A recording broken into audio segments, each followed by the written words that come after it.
Yeah, I know you don't normally associate this with Slash, but you could probably associate this shit with the blues. Let me comment on it, let me know. Let me think what you thought of that. But anyways, on to these actual album review of essentially primarily blues covers. Primarily. We'll get to that in a minute.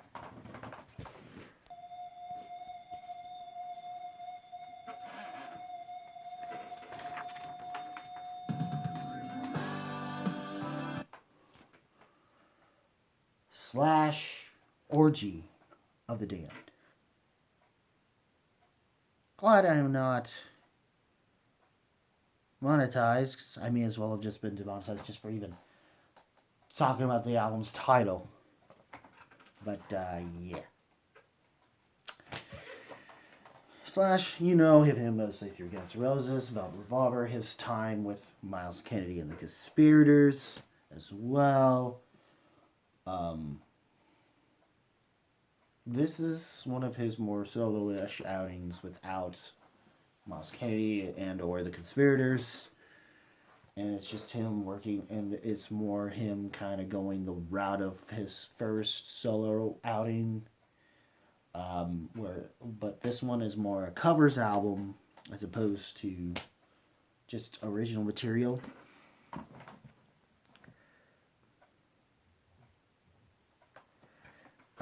The first track you just heard, The Pusher, I believe.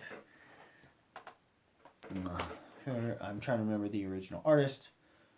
But this features Chris Robinson of the Black Crowes. I thought this was fairly. I don't know about this as an opener to me, but I thought it was fairly decent.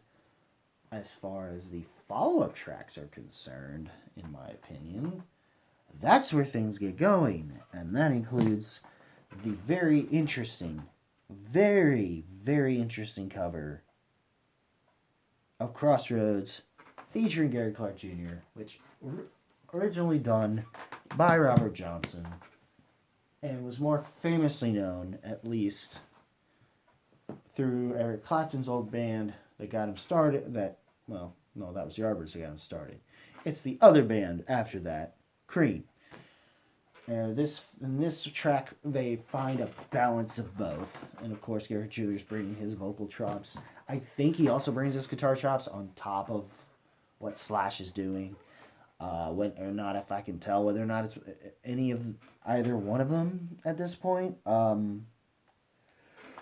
is the thing. But it is what it is there. It's a fun, and then you have a follow up which includes Billy Gibbons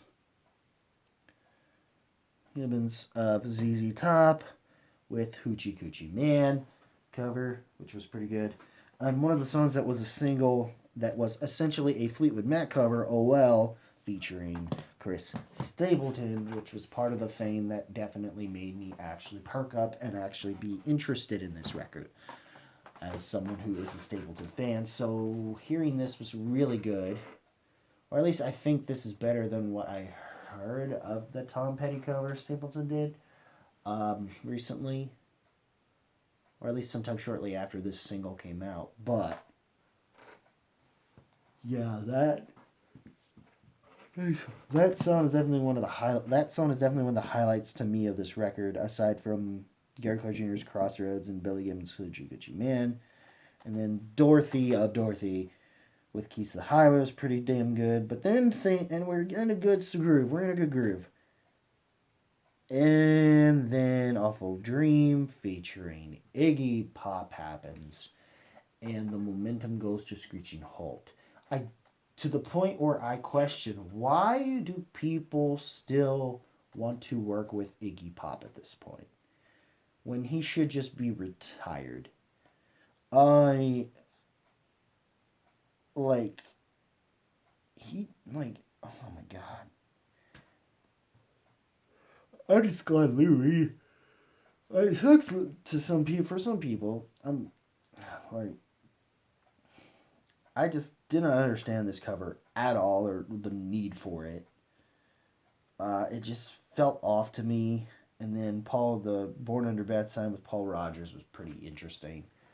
But at least it made it better. And then, of course, we get an even more interesting cover that I think became the third single in the cover of Papa Was a Rolling Stone, featuring Demi Lovato, who I believe had a great her vocal performance on this. This is bar none one of the best. I'm still not sure what to think of this track a little bit, but they were definitely, from the way how lengthy these tracks are, most of them come off pretty much like jam sessions compared to what their originals were.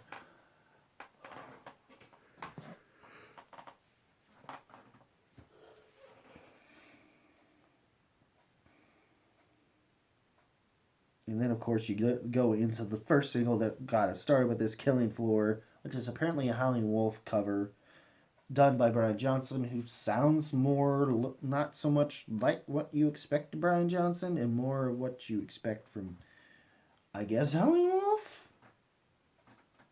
Which I think was the intention on his end. Like, you barely hear the usual, yeah, kind of shit from him. And then we get the Tash Neal version of For Living in the City. But to me, I think one of the more interesting of the last of songs that covers is Stormy Monday, featuring Beth Hart, who she brings this sort of, you go girl kind of shit. Kind of gospel, it's raining men type of bullshit in the best kind of way. And she's even feeling it like, damn, girl, damn, play that shit. Even the way she ends this, it's like, oh, that's some fucking fine shit. And it's like, you definitely feel like she gives a shit, at least, in her performance. And it's not like the others don't, but it's just so blatantly obvious in this cover. And then, of course, there's the instrumental that ends this in Metal Chestnut. And then,